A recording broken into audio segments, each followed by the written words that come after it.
Alumni Connect, podcast, ki uspešne zgodbe alumnov ekonomske fakultete pripelje med vas.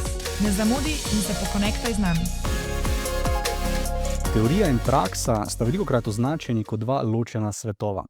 Eno vodi akademska analiza, drugo poslovna realnost. Moja današnja gostja, Ada Guštin Habuš, je svojo pot začela v akademskem okolju in odgradila v podjetništvu in danes oboje povezuje pri razvoju naprednih AI rešitev. Ada je doktorica ekonomskih znanosti, več let je delovala kot asistentka na katedri za ekonomijo, danes pa je soustanoviteljica in direktorica podjetja Kolibri Labs, kjer organizacijam pomaga uvajati AI v poslovne procese. Še vedno pa ostaja tesno povezana z akademskim svetom kot predavateljica na IMV programu Ekonomske fakultete v Ljubljani. Ada, lepo pozdravljena in dobrodošla Alumni Connectu. Hvala za vabilo. Me veseli, vsekakor. Pa mogoče prvo vprašanje, kako se počutiš, kako si danes? Hvala za vprašanje. Super, gotovo jezdimo tak dober val, tako da odlično, hvala. Ja, vsekakor, ker jaz se vedno dobro počutim, ko se vrnem sem na ekonomsko fakulteto. Verjamem, da tudi ti, ker si bila še kar nekaj časa po svojem študiju, recimo kot zaposlena oziroma v neki asistentski vlogi na katedri za ekonomijo. Pa mogoče še pred tem bi se pa seveda vrnila, ne. Vsaka zgodba ima nek začetek, pa me zanima, zakaj si se ti sploh odločila, da se vpišeš na ekonomsko fakulteto v Ljubljani? Okej, ja, to je res kar skok nazaj. Najprej je bila moja prvotna odločitev, ko sem bila odločena, kam naj bi šla, je bila študij veterine. In v sklopu tega sem tudi volontirala kar nekaj časa na eni od klinik v Novem mestu in res kar padla v ta poklic. Hkrati se je pa zgodil tudi en trenutek, in sicer za faks se je treba odločiti, nekako si star 18-19 let, in kar sem bila takrat pri sebi kar precej prepričana je, da jaz v teh letih še nisem točno vedela, ali je pa to nekaj, kar bi počela celo življenje. In pri študiju veterine sem več ali manj vedela, da si začrtam neko pot, od katere bo težje odstopati. Me pa je v tistem obdobju najstniških letih zanimivo, so me zanimala zelo tudi ekonomska vprašanja, morda takrat bolj makroekonomska. In ves čas sem tako malo pogledovala proti ekonomski fakulteti, je pa res, da je bilo prisotnega precej tega efekta. Vedno se je smatralo, tisti, ki gre študirat ekonomijo, to so tisti, ki ne vedo točno, kaj v življenju bi. Torej, veliko je bilo te negativne konotacije in zato sem se tudi staršem dovolj kar malo bala povedati, v katero smer me pot tudi nese. No, ampak kljub temu sem šla skorajda malo na skrivaj na informativni dan ekonomske fakultete. In takrat je bilo to narejeno, takrat je bilo to prodano, tako da zadnji dan, torej naša generacija je bila že tista, ki se je elektronsko vpisovala na študije, sem se ob 10 zvečer premislila in dala študij ekonomije na prvo mesto, ker sem vedela, da bom imela zelo odprte možnosti, kaj bom v življenju lahko počela. Stvar me je blazno zanimala, vedela sem pa tudi eno stvar, da mi bo pot v tujino že tekom študija odprta. In to je bilo tistega, kar sem se prijela, in moram reči, da odlična odločitev.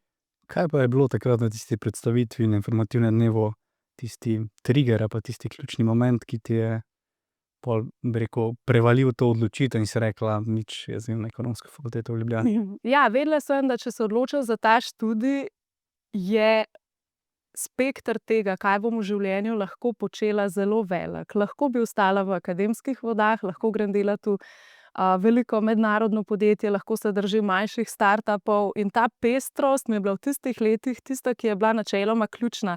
In tudi govorci na informativnem dnevu so bili dovolj inspirativni, da so to pognali. In tako, kot sem omenila, ta mednarodna komponenta mi je bila ključna. Tako da jaz sem že na informativnem dnevu vedela, okej, šla bom na ta faks, šla bom v drugem letniku na smer mednarodne ekonomije in šla bom, kakor hitro se bo dalo, tudi v tujino na izmenjavo. Tako da imela sem zelo začrtane smernice, kaj in kako. Nisem še vedno ne na tisti točki upala staršem zanimivo tega doma predstaviti, tako da tisti zadnji večer je bil velik šok. Ampak ja, tudi pravim, malo zaradi tega občutka pogleda na študij ekonomije na ekonomski faks, zato velik apel vsem tistim, ki gledajo na ekonomijo še vedno kot študij, greš to študirat, ker ne veš, kaj drugega v življenju bi počel. da je to zelo zmotno prepričanje in da ekonomska fakulteta da fantastično podlago in da če kje v slovenskem prostoru rabimo dobre ekonomiste, uspešne menedžerje in podjetnike in ekonomska fakulteta je definitivno pravi prostor za vzgojo le-teh. Se popolnoma strinjam in mislim, da je res ta vzgib iz tega, da ne vemo, kam bi šli, pa gremo na ekonomsko fakulteto, zelo napačen. Res je. Bi pa mogoče tisti trenutek, se mi zdi tak, če bi ga zaupala, kako si pa potem doma, ko si oddala ob 10. zvečer prijavnico, predstavlja to staršem, da zdaj pa jaz ne grem na veterino. Ja, moram reči, da zagotovo je bil šok. Videli so me na kavču, da nekaj stvari ne štimajo in potem je sledil podgovor in moram reči, da so bili starši, da sem doživela zelo veliko podporo, da je bil ta strah zagotovo odveč.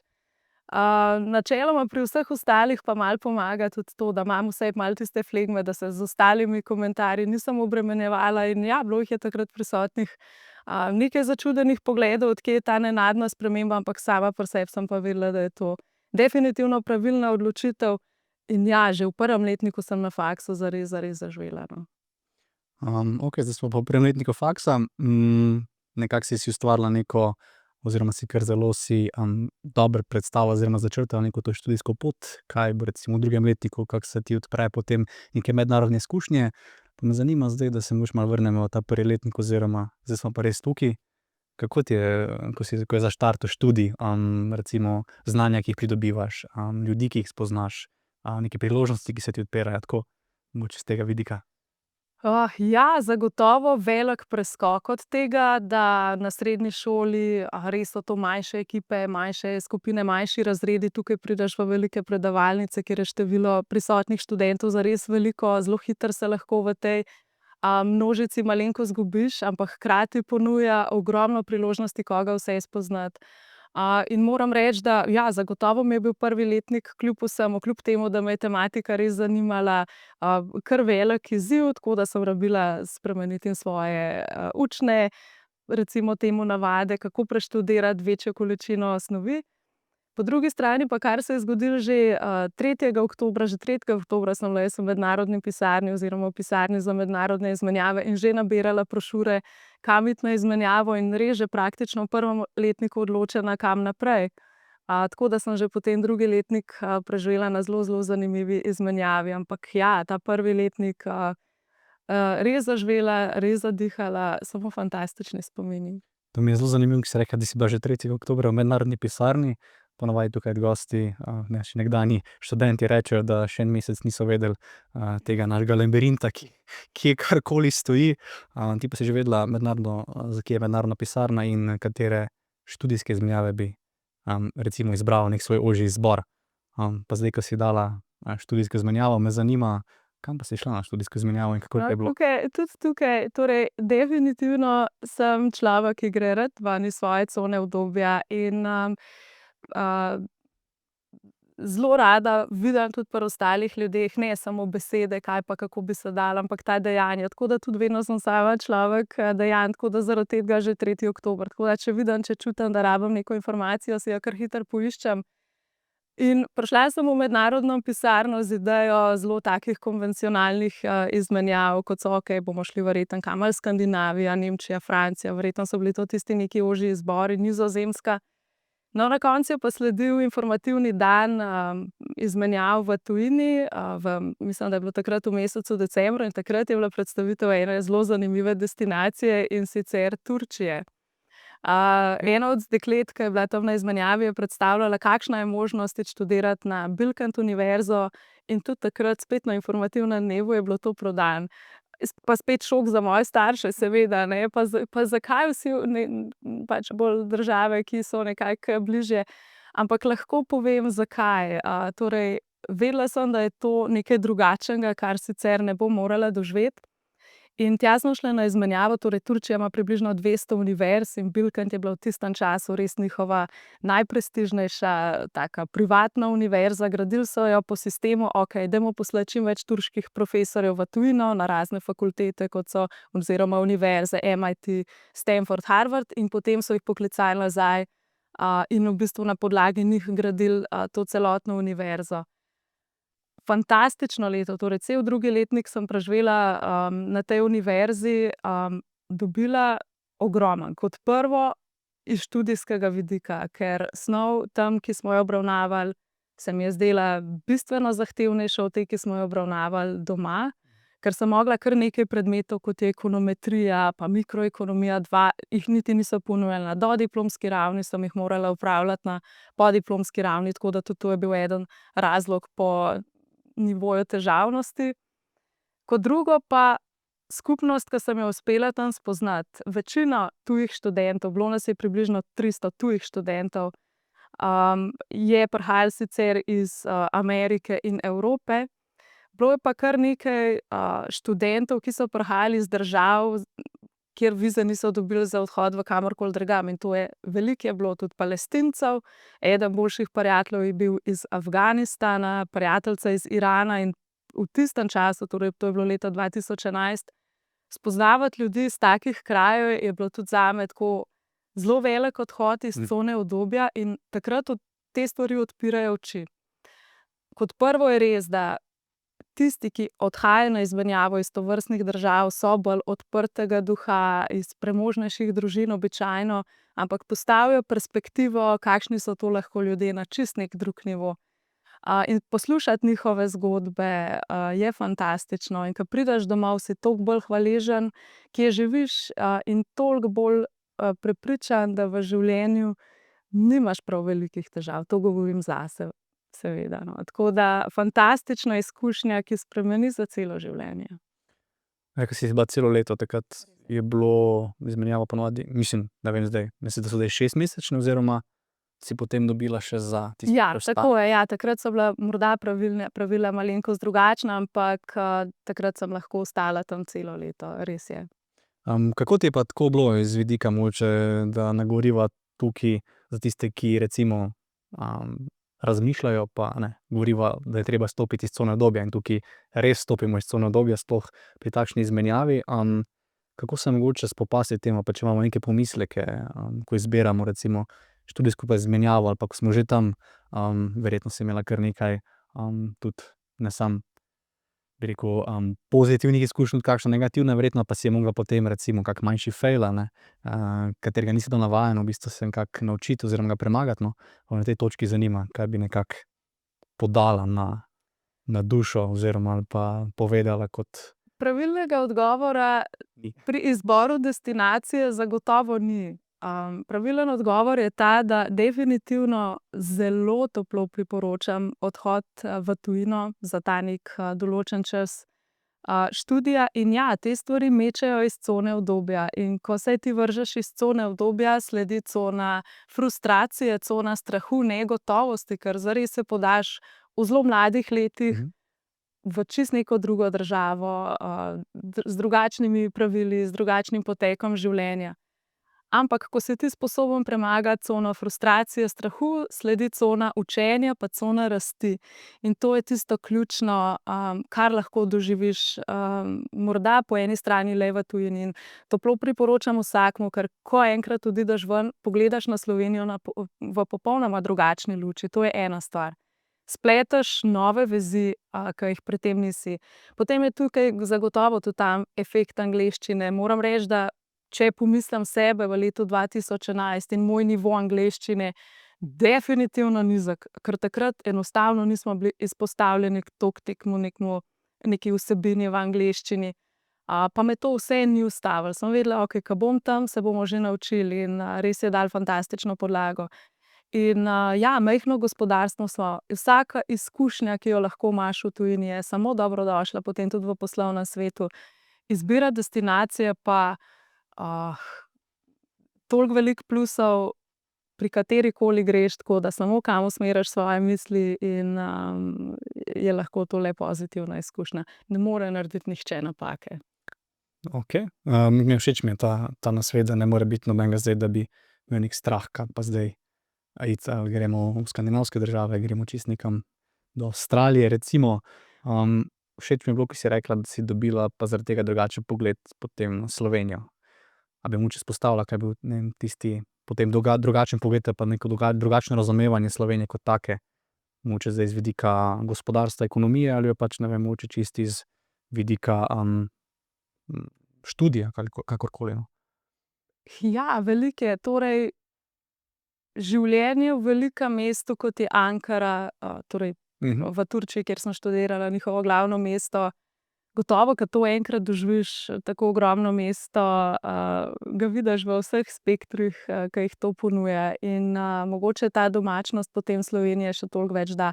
Spoznaš drugačne načine življenja in toliko bolj znaš ceniti, kaj lahko dobiš doma. In moram reči, da sem bila že takrat dosti usmerjena v to, torej več ali manj sem si kar želela, zagotovo bi zelo rada gradila na svoji karieri, ampak tudi vidik družine mi je bil zelo pomemben. In potem videti, kje bi lahko družinsko življenje ob gradnji kariere si zgradil dovolj dobro, dovolj kakovostno, je bilo super pomemben. Narava, ki jo imamo. Tako da ja, bolj naštevam mogoče te soft vidike. Seveda gospodarske, ekonomske vprašanja se vedno lahko na novo odprejo, ampak ja, varnost tudi, ki jo lahko doživimo v Sloveniji, je zagotovo velika. Tako da ja, gotovo so bila to neka tista merila, ki, če si zaprt le v domačem okolju, jih niti ne znaš ceniti, nisi za njih hvaležen, ko pa greš ven v večja mesta, v druge države, si pa na to še toliko bolj pozoren. Ja, res mislim, da takrat pol šele vidimo, kaj v bistvu imamo, ne, ko se zavemo oziroma smo nekje drugje. Sigurno se, zavedanje postane toliko močnejše, res. Kaj pa potem, ko si se vrnila? Si se vrnila v tretji letnik? Vem, da po izkušnjah se mi zdi, da meni kar hitro minilo. Potem se pa treba že odločiti naprej za magistrski študij. Ja, zagotovo se ni bilo lahko vrniti nazaj z vidika, prideš nazaj zelo odprte glave in to mednarodno okolje, ki si ga doživel, vse te zgodbe, ki si jih slišal, spremeni marsikateri pogled tudi na to, kako lahko gradiš prihodnost kljub vsemu doma, kako tudi v domačem okolju nekako ohraniti to dinamiko mednarodnega efekta. Tako da ja, tudi meni je tretji letnik zagotovo minil zelo hitro, predvsem po iskanju priložnosti, kaj pa bo zdaj z magisterijem. In res sem se že tukaj spogledovala, predvsem s tujino, ali magisterij opravljati že v katero od drugih držav. Na koncu pa sem že takrat ugotovila, da tukaj obstaja naš IMB program. In sem vedela, če kaj, bom dobila fantastično zgodbo tudi tukaj. Tako da sem se v tretjem letniku potem odločila za nadaljevanje študija na IMB magistrskem programu, kjer pa moram reči, da iz vseh let študija, kar sem jih imela, tudi kasneje, kar je sledilo še na doktoratu, absolutno najboljše leto študija. Zakaj? Daj izpostavi par stvari. Zaradi tega, ker se na IMB programu res lotimo študija na popolnoma drugačen način. Kot prvo, skupina ljudi, ki se znajde na kupu, torej to je približno med 40-50 študentov, tretjina študentov ekonomske fakultete, tretjina študentov vseh ostalih fakultet. Tako da, ko sem bila jaz dol, smo imeli noter tudi difovca, pa punce iz zdravstvene fakultete, pa IT-ovce, pa strojnike, pa pravnike, ni da ni. Tretjina študentov je bilo pa tistih iz tujih držav. Tako da dobil si fantastično mešanico. Potem pa se tudi predmetov lotimo zelo modularno, torej recimo imaš 3 tedne en predmet, v 3 tednih oddelaš ta predmet, izpit in se premakneš na naslednjega. Pri čemer so tudi tukaj predavanja zelo praktično usmerjena, torej skoraj pri vsakem predmetu smo delali tudi nekaj stadij za določeno podjetje. In zdaj pa tudi tukaj se mečeš ven precej iz cone udobja, ker moraš delati projektno delo z nekom, ki je prej študiral ekonomije, potem dobiš noter v skupino nekoga, ki je prej študiral recimo DIF, in nekoga iz tuje države, ki prinese v ekipo čisto neko drugačno kulturo, pogled na svet in skilli, veščine, ki jih gradiš pri tovrstnem delu že v tako zgodnjih letih, so fantastična podlaga za naprej. Ves čas smo s temi sošolci preživeli skupaj, celo leto, bilo je zelo intenzivno, veliko nekih ups and downsov, ki se vmes zgodijo, ampak res smo tako nekako rastli gor kot družina, se je znali tudi ful dobro zabavati, seveda, ampak tudi zelo, zelo veliko delati. Tako da odlična izkušnja. Ja, v bistvu ta mešanica oziroma teh, ki si izpostavila študente z ekonomske, potem iz drugih fakultet in pa ta ščepec potem še neke mednarodnosti, verjetno kar dobro pripravi na potem neko okolje, sploh če delamo izven meja Slovenije, neke interdisciplinarne ekipe, ki so neka stalnica v poslovnem svetu. Fantastična podlaga, pa ne samo to, veliko je tudi situacij, kjer moraš iti predstavljati pred recimo upravo določenega podjetja, to se nam je zmeraj zdelo fajn. Združevanja predmetov, recimo smo združevali predmete, kot je analitična statistika, kjer smo določene stvari preračunavali skupaj z marketingom, da smo znali napovedati, kako organizirati marketinške kampanje. Tako da veliko enega vpogleda v delovanje fakultet, v delovanje tima, ki ga moraš pri teh projektih voditi, tako da samo fantastična podlaga. Potem pa si se odločila za doktorski študij. Zdaj me pa tukaj zanima, mislim, jaz ne vem, sem pač tako me zanima, no, kaj je v bistvu tisti trigger, da se nekdo potem po magisteriju zaključi z doktorat, oziroma a si se videla na tisti točki potem, da želiš pa v akademski svet prenesti vso to znanje, ki si ga pač pridobila skozi vsa tvoja študentska leta in ga podajati potem na naslednje študente? Absolutno ne. To ni bil plan. Po zaključenem MIMB programu to ni bil plan. Ampak jaz sem že pred zaključkom imela podpisan, da grem ponovno na izmenjavo, in sicer v Stockholm na njihovo univerzo v januarju. Ampak vmes je bilo približno polovica leta nekega prostora za ustvarjati karkoli drugega, tako da najprej sem takoj po vseh zaključenih izpitih se pridružila Deloittu na poslovnem svetovanju, oddelala tam nekaj projektov, pa glih, ko smo enega zaključili, sem rekla, nič, zdaj pa tukaj pavza, in sem pripravila, to je bil recimo mesec oktober, november, se bom jaz pripravila, ker januarja odhajam v Stockholm. Torej vse je bilo že pripravljeno, da spet nekako odidem v tujino. Sem hodila na fakulteti po hodnikih in me ujame profesor Prašnikar in reče: Guštinova, boš pa ti pomagala meni pripravljati neki book editing za poslovno konferenco v Portorožu. Pa sem rekla, evo, čas imam, pa dajva, ne. No, in takrat sva v bistvu sodelovala pri tistem urejanju te knjige za poslovno konferenco in se pri delu ful ujela. Na kar me je en dan poklical v pisarno in v bistvu on ponudil to opcijo, da bi raziskovalno še naprej pri njemu nadaljevala in potem vpisala doktorat kot mlada raziskovalka. V tisti točki me je poslal domov, zdaj pa razmisel, ampak to je pomenilo, da če se jaz za to pot odločam, da tudi Stockholm odpade. Po eni strani težka odločitev, po drugi ne. Takoj, ko mi je on ponudil to pozicijo, sem res sicer si vzela čas, da sem stvari prespala, ampak hkrati bila kar tako odločena, da bo to odlična poteza, in je tudi bila. Tako da v bistvu sem se pridružila ekonomski fakulteti na njegovo povabilo in tako začela potem z oktobrom samim doktoratom. Tule ni bilo tistega potem verjetno tretjega informativnega dne, kakor prva dva. Ne, ta informativni dan sem opravila kar v njegovi pisarni, tako da narejene, ja. Pa starši tule niso bili potem več skeptični. No, tokrat pa mislim, da je bil šok bolj pozitiven. Ja, zdaj pa mogoče, če bi pa povedala, kako pa poteka doktorski študij, ne vem, če sem imela že tukaj gosta, da bi to opisal oziroma pač tako malo predstavo, kakšen zalogaj je to. Okej. Da vidiva, koliko se tudi jaz še spomnim. Mogoče, ja, ampak načeloma je tako, da je prvo leto oziroma prve 2 leti sta iz vidika opravljanja izpitov malenkost bolj intenzivna, torej odpraviti moraš kar nekaj izpitov. Tukaj se razlikuje, ali vpišeš ekonomsko smer, katero sem vpisala jaz, ali pa poslovno smer, ki je pač ena druga. Seveda se razlikujeta potem, katere od predmetov moraš opraviti. V vmesnem času moraš pripraviti tudi dispozicijo za doktorsko nalogo, torej predstaviti moraš, kaj bi v sami doktorski nalogi rad raziskoval. In to je nekako podlaga potem tudi še za vsa naslednja leta doktorskega študija, če se ne motim, še vedno ostaja, da je to doktorski študij traja 4 leta.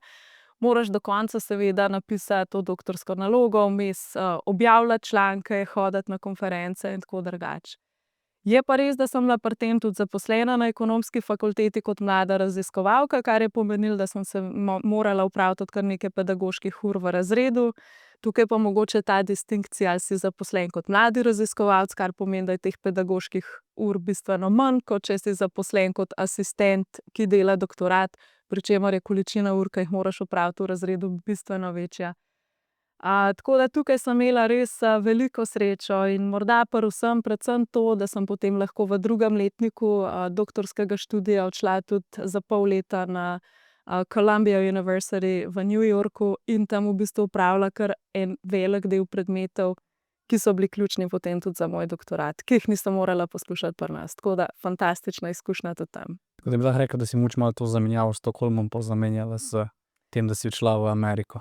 Ja, to je bil tudi, to smo imeli tudi v sklopu informativnega dneva dogovor, da bo namesto Stockholma padla Kolumbija, tako da odločitev res ni bila težka.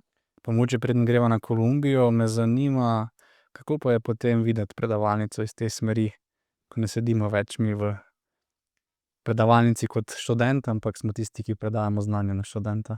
Mož tako malo opis, da vemo, oziroma kako se ti je zdelo, kakšni so bili občutki, Ja, razlika. Ja, na začetku ni bilo najbolj enostavno. Namreč v razred so me poslali bolj kot ne iz danes na jutri. Ena od kolegic je odšla takrat na bolniško in so rekli, ja, nič, drug teden greš v razred. In po samem naključju je bilo to, da sem morala iti v razred učiti mikroekonomijo, ki je gotovo predstavljal takrat kar velik izziv, kako to začeti učiti. Pri čemer to poteka tako, dobiš knjigo, dobiš navodila, ajde zdaj pa pojdi. Torej nobenega nizkega uvajanja, nobene morda kakršnihkoli predavanj, kako se sploh. Tako da vem, da spomnim se takrat prvi graf, ki sem ga narisala v predavalnici, je bil narisan precej s tresočo roko. A se spomniš, kaj graf je bil? Bilo je četrto poglavje, tam, ko smo imeli te substitute, komplimente, tako zelo nehvaležno poglavje za prvič iti v razred. Tako da moram reči, da na začetku sigurno velik izziv, velike čevlje sem mogla obuti iz danes na jutri. Potem pa seveda z leti vse več izkušenj, lažje razumeš tudi svoje poslušalce na drugi strani in s tem tudi prilagajaš tako tempo predavanja kot zgodbe, ki jih pripelješ v razred. Tako da ja, začetki težki, kot vedno smo šli ven iz cone udobja, potem pa seveda s prakso tega vsakič lažje. Ne, vsekakor pa tudi predmet, ki si ga predavala oziroma si vodila vaje, ni eden izmed, bi rekel, zahtevnejših, sploh na diplomskem študiju. Tako da, ja, res veliki korak iz cone udobja, po mojem. Res je. Zdaj pa, rekel sem Kolumbija, da se vrneva, pa mogoče tam si, če sem prav razumel, ko si mi rekla, je, da si tam opravljala del svojega doktorskega študija kot raziskovalka potem na univerzi v Kolumbiji. V bistvu sem bila na univerzi prisotna kot visiting scholar, kar je pomenilo, da sem imela dovoljenje, da grem na katerakoli predavanja, vstopam kamorkoli, kadarkoli, in opravljam vse obveznosti s temi študenti, katerim se pridružim. Edina distinkcija je, da potem ne morejo oni teh predmetov mi recimo uradno priznati, lahko pa delam vse obveznosti. Tako da sem imela zelo proste roke in večino časa tam sem res preživela v predavalnicah, tako da takrat sem raziskovalni del dala rahlo na pavzo in izkoristila tisto, kar morda nisem morala dobiti doma, torej poslušati predmete, ki jih doma nismo izvajali, vezani predvsem na teorijo iger, na vedenjsko ekonomijo, na mikroekonomske ostale predmete. Torej večino predmetov sem opravljala tam z doktorskimi študenti in pa na MBA programu. Tako da fantastična izkušnja. Kak je pa mogoče ta razlika, recimo študija tukaj na doktorskem programu in pa študija v Ameriki, pa tako sama izkušnja ta, ki jo nekako doživiš, poznamo tisti ameriški način študija, pa me zanima tako iz prve izkušnje oziroma. Primerjavo je tukaj nehvaležno delati, ker pač tukaj se pogovarjamo o univerzi, ki ima bistveno višja sredstva in tukaj ne bi želela primerjati nivo na ekonomski fakulteti in na Kolumbiji seveda. Ampak ja, razlika je predvsem prisotna, torej v tistem letu se je na doktorski študij ekonomije na Kolumbiji prijavilo približno 1500 študentov celotnega sveta, sprejmejo jih 30. In ko prideš ti v to ekipo teh 30 študentov, ki so bili skrbno izbrani, seveda sledi tudi malo nekega šoka in Postner sindroma, ker nivo znanja, ki ga ti študenti prinesejo v razred, je res izredno visok. in se potem začeti primerjati s temi študenti je bilo na začetku tudi kar težko. Primerjava, ko smo narisali kakšno matriko na tablo, še preden sem jo jaz uspela prepisati v zvezek, je imel sošolc zraven že 3-krat obrnjeno. Tako da na začetku je to kar šok, ujeti ta tempo, seveda pa potem tudi nivo znanja. Recimo, če so rekli, da smo tam predavali vedenjsko ekonomijo, uporabljali smo gotovo veliko modelov meteorologije in fizike, not pripeljali in modelirali, recimo, kako se vrtinčijo določeni vetrovi in to prenašali v consumer behavior na drugi strani. Tako da drugačna predstava, kot smo imela. Pritiski na študente izredno veliki. Kar mi je bilo pa fantastično, je pa, da so nas vsi profesorji zelo spodbujali k ekipnemu delu. Torej, po vsakem predavanju skoraj, da smo dobili domače naloge in so rekli, zdaj pa šibajte v knjižnico, učite se skupaj, razen kar je bila razlika, da je moral potem vsak individualno oddati odgovore na domačo nalogo. Ampak tega recimo od domačega okolja nisem bila vajena, da bi nas spodbujali toliko k ekipnemu delu. Tam je bil pristop popolnoma drugačen, ker so točno vedeli, koliko se lahko eno drugega naučimo in to mi je bilo všeč. Tako da večja razlika je bilo tam obiskovati doktorski študij, kot potem iti na MBA predavanje, kjer je bila pa klientela študentov spet popolnoma drugačna in tudi profesorjev. Tako da tisti je pa res, kot da bi stopil v en šov, drugačna perspektiva spet, kako podajati določena predavanja, tako zelo inspirativna. In pa ključno je strani predavatelja, kar dobiš, torej tam je cel semester učil 2 predmeta, Joseph Stiglitz, Nobelov nagrajenec, in potem tudi celo ekipo doktorskih študentov povabil k sebi domov na večerjo. Tako da tudi ta relationship, ki ga gradiš, odnos študent je drugačen. Za nas je bilo pa to seveda tudi noro zanimivo biti pri njemu v stanovanju na Manhattnu. Ja, vsekakor ena super izkušnja, ki si jo doživela, ne, v bistvu, za to možnost, ko si lahko bila v bistvu v Ameriki, v Kolumbiji.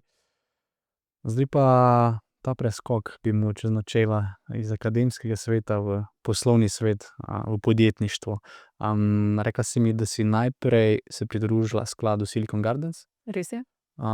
kjer ste, če sem prav razumel, predvsem se na ameriški trg osredotočali oziroma rekla si takrat šele spoznala, kaj pomeni buildanje startupov. Pa bi mogoče tudi na tej točki malo več povedala o tem. Okej, ja, moram reči, da sem imela delo na ekonomski fakulteti, predvsem pa ekipo, s katero sem delala, zares rada.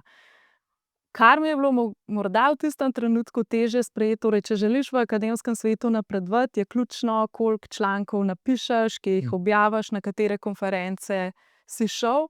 In že v tistem času me je malo matralo to, tudi če napišem znanstven članek, kdo ga pa potem na drugi strani zares bere. Tudi celoten ta proces objavljanja člankov je zares dolgotrajen. In nekako se mi je zdelo, da bi me znali to pri mojemu napredku določenih veščin, v katerih bolj uživam, malo zavirati, ker sama sem imela bistveno raje pedagoški proces od raziskovalnega. In potem pride ena točka, torej opravila sem doktorat, med doktoratom tudi oddelala 2 porodniški, torej pridružila sta se mi 2 sinčka in nekako sem rabila malo spremembe, malo več dinamike. In takrat sem se tudi odločila, da ekonomsko fakulteto zapustim, ampak ostala v fantastičnih odnosih, zato še vedno tudi sodelujemo danes. In ja, po samem naključju sem se pridružila Silicon Gardens skladu. Vedela, da se ne vidim v korporativnem svetu, zato sem prav načrtno iskala neko manjšo ekipo. In še ko sem se jim pridružila, nisem točno vedela, v kateri svet grem. Torej, svet tveganega kapitala, približno se mi je svitalo, kaj bi se lahko tam dogajalo, ampak nisem pa imela jasne slike. Nakar se je to izkazalo za fantastično potezo. Namreč delala sem z ekipo, ki je sama gradila prve slovenske samoroge. Če samo opišem, torej glavni ključni partner Gregor Rebolj, ki je bil najprej soustanovitelj Klike in nato je bila Klika prevzeta s strani Sportradarja. Torej lahko rečem, da je njegova ekipa pripeljala v Slovenijo Sportradar, ki zaposluje več kot 300 ljudi, zelo dobro plačanih delovnih mest. Potem naslednji partner Rok Zorko, soustanovitelj Outfit Sevna in glavni tudi product lead za Talking Toma. Tretji fantastičen partner Izet Ždralović, ki je z ekipo gradil aplikacijo Fotomat, ki so jo pred 2-3 leta nazaj prevzeli Google za $500 milijonov. In delati z ekipo, ki je gradila takšne zgodbe, šele takrat sem se zares zavedala, kaj pomeni hitro rastoče podjetje. Torej, v sami osnovi, kar smo pa delali, njim je s svojimi zgodbami že uspelo. In zdaj so pa rekli, ok, želimo podpreti novo generacijo podjetnikov. In tukaj smo predvsem vlagali v startupe iz naše regije. Tako da nismo bili toliko fokusirani na ameriški trg, ampak vsaj eden od founderjev znotraj startupov je moral prihajati iz naše regije, torej ne samo Slovenije, tukaj še Hrvaška, Srbija, Bosna, Makedonija. Torej celotno regijo smo skušali pokriti in jim pomagati, ne samo s finančnimi sredstvi, ampak seveda tudi z vsemi nasveti, ki so jih imeli ti fantje zares ogromno. In takrat sem videla, kako te zgodbe graditi. Je pa res, da ko rasteš s temi fanti gor, si toliko bolj želiš tudi sam nekoč probati nekaj na svoje. A bi se mogoče tukaj še taknila, spomnim se, da si rekla potem, da si zaradi tega pa tudi dobila en pogled, kako je treba en določen predmet na fakulteti malce dodelati oziroma mogoče malo pivotirati v drugo smer. Ko sem jaz poslušala te fante, sem res v enem trenutku dvignila telefon in poklicala profesor Domadenik Muran, sem rekla: Polona, poslušaj, meni se zdi, da mi učimo vse narobe. In je rekla: no, pa pridi pa zrihtaj, no. To se malo hecam, Polona je seveda fantastična in sem vedela, da bo zelo pripravljena poslušati tovrstne poglede, tako da znotraj IMB programa imamo več različnih smeri, na koncu se lahko usmeriš ali v finančni modul, v digitalni marketing ali pa v tehnološki menedžment. Vsak od teh modulov pokriva 4 predmete. In takrat je tehnološki menedžment smer, se mi zdi, tako malo šepala, imela je po nekaj študentov, ki so si tisto smer zbrali, zasnovana je bila malenkost drugače. In takrat me je Polona povabila, da pomagam ekipi nekako preobraziti ta tehnološki menedžment, ga postaviti na novo. Tako da predvsem v sodelovanju z Alešem Pustovrhom sva se takrat, recimo, prevetritve te smeri nekako na začetku lotila. Tako da smo jo postavili, ok, imaš idejo, pa ali si znotraj korporativnega sveta ali pa startupa, in zdaj kaj, kako jo sploh povalidiraš, ali ta ideja pije vodo ali ne, in kako iz tega lahko zgradiš neko večjo globalno zgodbo, ki lahko hitro skala, kje za to dobiti finančna sredstva. Tako da takrat smo iz recimo najmanj priljubljene smeri, se mi zdi, da zdaj naredili to kar v najbolj priljubljeno smer, vsako leto nadgrajujemo, tako da v sklopu tega modula potem tudi pedagoško ekipi še pomagam. Ja, vrhunsko, saj to je pa ravno tisti čar mogoče, ko sem na začetku tisti stavek dal, da se dostikrat kao teorija pa praksa deli, no tukaj pa v bistvu smo zdaj malo združili pa dogradili tisto, da je res nekako aplikativno oziroma na nek pravi način dograjujemo. Zdaj pa je točka čas za Kolibri Labs. Okay. Zakaj si se potem odločila za svoje podjetje? Jaz mislim, da je v meni tlela ta želja že kar nekaj časa. Namreč tudi moj mož, torej sošolca sva bila že na prvem letniku fakultete in že na fakulteti je bil toliko prodoren, da je ustanavljal prva podjetja. To je izgledalo nekako tako, ko smo rekli, nič, da moraš pa napisati še magistrsko, ni vedel točno, katerega mentorja si poiskati. Sem ga poslala k Jaki Lindiču na katedro za podjetništvo. In pride on domov iz tega sestanka, sem rekla, no, kaj ste se zmenili za magistrsko? Pa je rekel, ne, bova midva odprla podjetje čez 2 tedna. Sem rekla, kaj pa magistrska? Tako da ja, te stvari so šle hitre in tudi zaradi tega velika zahvala Ekonomski fakulteti, če se že pogovarjamo, kakšne posameznike lahko tukaj srečaš. Tako da ves čas sem ga spremljala na tej poti in ves čas mu v ozadju tudi nekako pomagala in je v meni tlela ta želja. Je pa res, da vmes, torej najprej delala doktorat, se nekako videla na tej akademski poti, potem imela še vmes 2 porodniški, pa malo je bila korona, pa selili smo se v hišo, tako ta 20 so bila kar naporna leta, ker to smo mi vse zrihtali do 30. Vrhunsko. Je pa res, da potem pa nekako se stvari začnejo poklapljati, torej dobiti moraš tudi nekako pravo idejo. In tukaj se mi zdi, da je prišlo nekako tista pravi moment, da je bila na mizi recimo temu prava ideja, vsaj verjela sem v tistem trenutku tako, in pa celoten support sistem okrog. Torej, ko sem jaz ekipi Siliconcem povedala, fantje, zdaj bi pa rada probala nekaj na svoje, sem dobila tudi strani njih zelo, zelo velik support in to jim bom vedno hvaležna.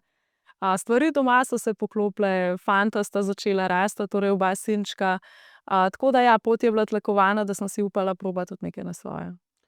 Zdaj pa, prej sem že omenil, pa tudi si mi rekel, da se ukvarjate z vpeljevanjem oziroma prepoznate problem pri nekem podjetju in v bistvu nekako poiščete rešitev za njih, kako bi lahko AI implementirali oziroma izboljšali njihove interne procese, če sem jaz prav razumel.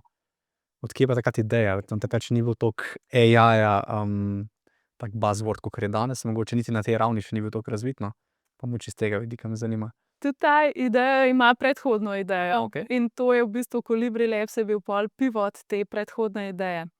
Moja prvotna ideja je izhajala iz enega problema, ki sem ga omenila že prej. Sicer, ko sem bila na faksu, sem omenila, videla sem, koliko smo vedno pisali dobrega researcha, dobrih raziskav, dobrih študij, nikoli mi ni bilo jasno, kdo to bere, pa vedno mi je bilo škoda, da niso te članki znanstveniki, ki jih pišemo, bolj brani v podjetjih, v tehnološkem sektorju.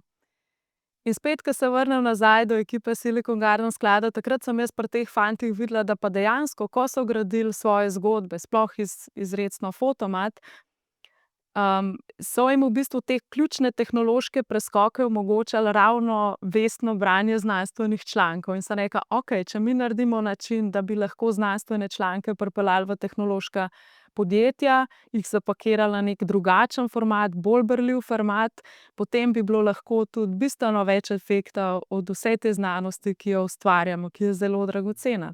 Zato se je najprej začel konec leta 2023 z idejo, ki smo jo takrat poimenovali River, in smo skušali zgraditi eno platformo, kjer bi znanstvene članke nekako peljali v tehnološka podjetja. Mi smo z ekipo takrat zrisali vse wireframe, mockupe in seveda idejo najprej validirali. To pomeni, da smo hodili od podjetja do podjetja in jim kazali slike in povedali celotno zgodbo in jih spraševali, ali bi jih taka zgodba zanimala. Predvsem smo to testirali v farmacevtski industriji pa vseh ostalih. A to govoriva v Sloveniji ali globalno? V Sloveniji in globalno. Torej, predvsem smo fokusirano to testirali tudi recimo s konzultantskimi podjetji, kot so Boston Consulting Group, McKinsey in podobne. Torej, to je bilo pa vse navezano potem tudi za Ameriko. Torej, skušali smo dobiti čim več feedbacka. In to je bil torej potem začetek leta 2024 in takrat se je poznal predvsem ta efekt. Vsi, s katerimi smo stopili v stik, so rekli, zelo radi bi se šli v umetno inteligenco, pojma nimamo, kje začeti. In takrat smo videli, da bo tak produkt, tako storitev težko prodati, videli smo pa priložnost drugje. In sicer potem smo poleti ustanovili Kolibri Labs, torej leta 2024, in ga obrnili kot podjetje, ki se ukvarja s svetovanjem in razvojem programske opreme na področju umetne inteligence. In tukaj se je pa odprl nov spekter, in sicer res v sklopu podjetja, kaj ponujamo. Torej, večino se soočamo s podjetji, ki bi rada uvedli umetno inteligenco v procese, pa ne vejo, kje začeti. In tle imamo nekako 4 stebre, ki jim sledimo. Prvi je to svetovanje, da jim sploh pomagamo umetno inteligenco razumeti, ki je dobra, ki je ni, jih malo tehnološko opolnomočiti. Potem pa poiskati tiste procese, ki bi jih bilo smiselno nadgraditi z umetno inteligenco. Preden se lotimo mi razvoja tovrstnih sistemov, pa naredimo takšno discovery fazo, kjer jim zrišemo vse wireframe, mockupe in tehnologijo tudi potestiramo. S tem zavarujemo njih, da vidimo, ali tehnologija sploh deluje, predvsem pa tudi sami sebe, da vemo, kako takšen projekt peljati, kako oceniti njegovo vrednost, ker tukaj pa ne ocenjujemo le vrednosti razvoja, ampak tudi porabe tokenov in vsega ostalega, kar umetna inteligenca potegne za sabo. Potem seveda te sisteme razvijamo. Treba je pa vedeti eno stvar, da razvoj produktov, sistemov na podlagi umetne inteligence terja drugačen pristop k razvoju, kot potem tudi uporabe tovrstnih sistemov. In ta adoption rate nam je v podjetjih ključen, torej ne želimo le razvijati tehnologije in jo dati na voljo, ampak poskrbeti, da je ta tehnologija uporabljena. Zato je zelo pomemben zadnji, recimo, steber, ki ga razvijamo, in to je izobraževalen steber, ki pa ga razvijava skupaj z Anjo Hlačo-Ferjančič in damo velik poudarek na 4 področja. Prvi je tehnološki, torej te vodje opolnomočiti s tehnološkim znanjem, da razumejo AI, kako ga umestiti, kako te kompleksne osnovne koncepte dobro razumeti. Potem pa je velik poudarek, torej AI, umetna inteligenca, zelo močno spreminja strategijo podjetja, kako jo umestiti, zelo močno spreminja poslovne modele, ustvarjanje vrednosti, torej jih opolnomočiti na strategiji. Tretje področje so ljudje. Torej vemo, da spreminjajo naše navade, kako se učimo, kako med seboj sodelujemo, tako da velik poudarek tukaj na performance leadership, pa tudi osebnostno agilnost, ki je potrebna v vsem tem hitro spremenjajočem se svetu. In na koncu zadnje področje, ki ga pokrivamo, je komunikacija. Torej, kako zgraditi ta most med tehnično močnimi ekipami in netehničnimi ekipami, da znajo med seboj dobro komunicirati in prenašati to znanje. In pa na koncu, kako opolnomočiti neko vodstveno sfero, da zna zelo dobro komunicirati spremembe, ta top-down approach, torej kako poganjati spremembe, komunicirati vizijo. Vse v sklopu tega, da če se lotijo razvoja in uporabe umetne inteligence, da se ta na koncu dejansko v podjetjih tudi uporablja. Mogoče imam tukaj dve vprašanji. Zanima me najprej, zdaj verjetno primarno, če sem prav si zapomnil, ste na ameriškem trgu. Mogoče tukaj zanima, koliko daleč smo oziroma je prostora na slovenskem trgu pa to razumevanje.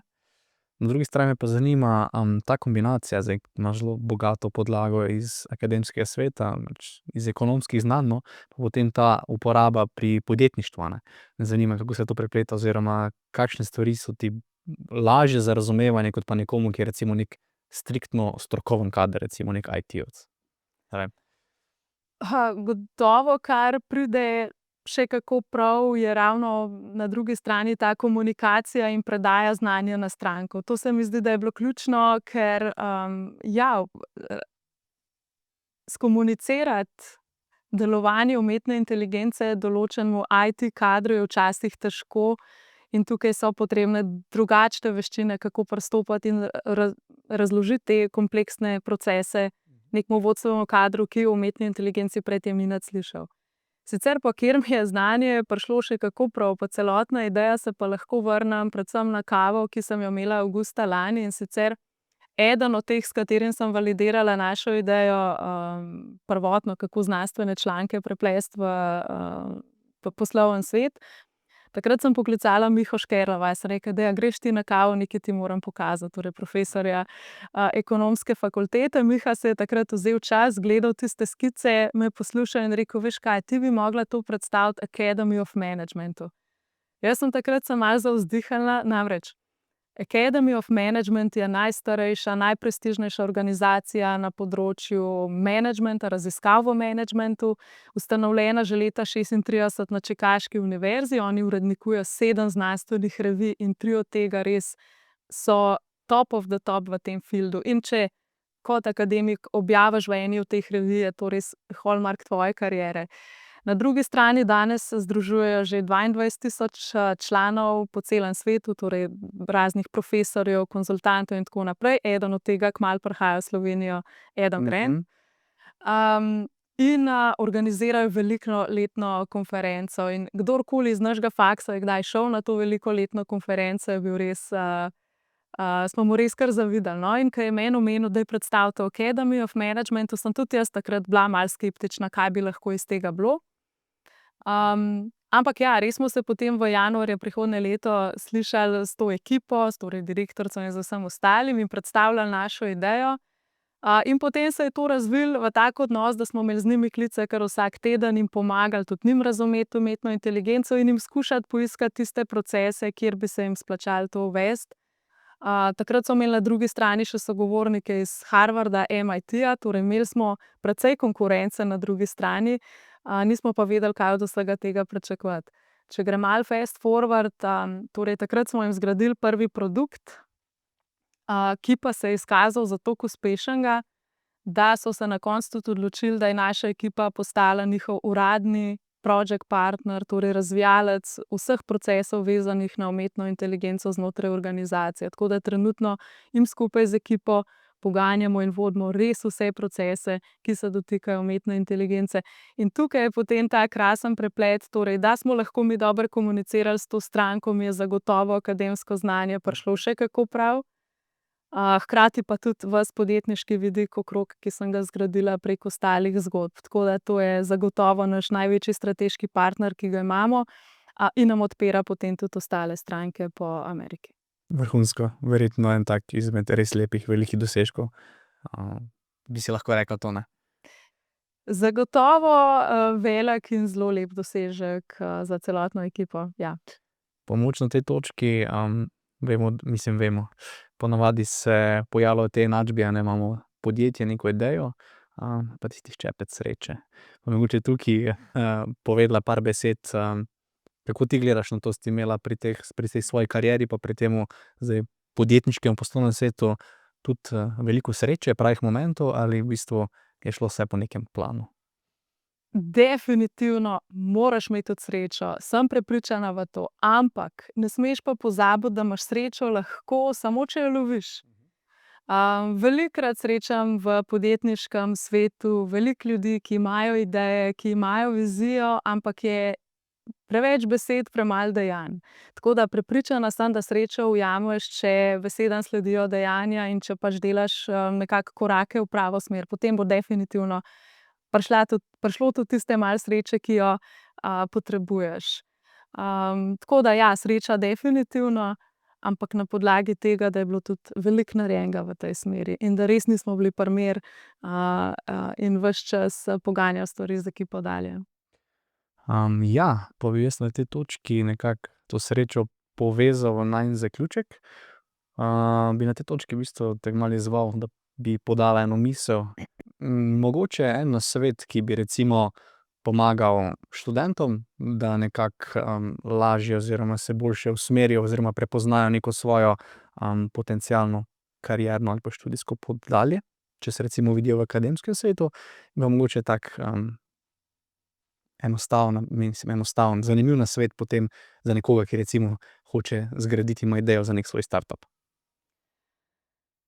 Jaz mislim, da kar velikokrat začutim pri študentih, ke se odločajo, kaj pa bo zdaj naslednji korak po zaključenem magisteriju, velikokrat začutim malo tiste stiske, če je že v mojih časih bilo opcij veliko, kaj pa zdaj naprej, se mi zdi, da jih je danes še bistveno več. In tukaj se morda zgodi malo tega paradoksa izbire, torej več opcij, ke imaš na izbiro, težje ti včasih je, ker ko se odločiš za eno, se ne osredotočiš na to eno, ampak velikokrat razmišljaš o vseh teh, ki si jih pustil na mizi in ti to malo ne da tega nekega miru. Tako da ključno, kar se mi zdi, je, da se zavedajo, da pravilnih odgovorov, kaj lahko je naslednji korak, definitivno ni. In velikokrat me tudi vprašajo, kaj bi v takšnih trenutkih izbral, ali si moraš postaviti dobre cilje ali izbereš pot.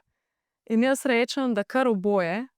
Postavljati si moraš znati v življenju prave cilje, to je ključno, in se vezati na tiste, ki ti dajo veliko notranjega miru. Torej ključen cilj pri meni, ke ga v življenju želim doseči, je ves ta notranji mir in potem vem, da so stvari nekako na svojem mestu.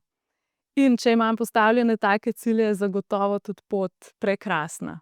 Dodala bi pa še tretjo komponento, ki mi je ključna, in sicer ne samo cilj, pot, ampak moramo zelo pametno, malo s srcem ali pa tudi po pameti izbrati, s kom bomo šli po tej poti.